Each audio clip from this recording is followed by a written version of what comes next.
スラックスね。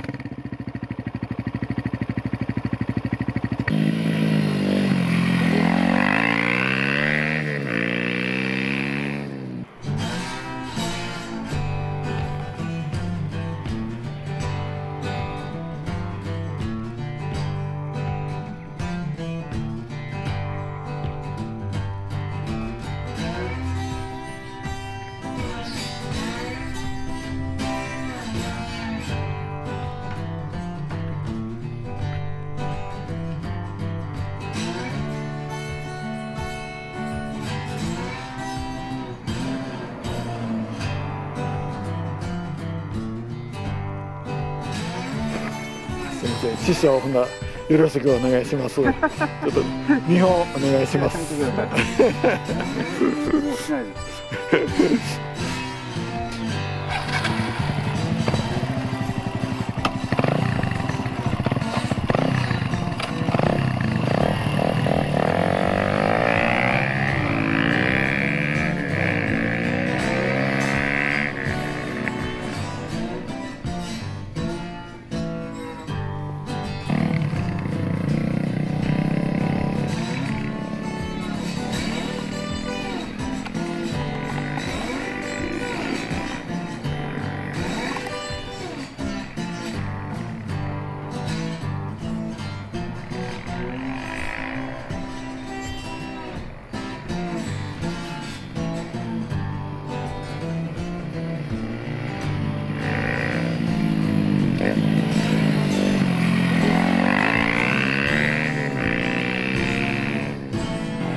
かっこええそこのところかっこええな。どこのスティーブ・マックイーンか思った。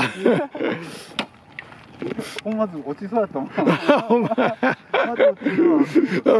かここなんて前もちょっと滑ってたよね。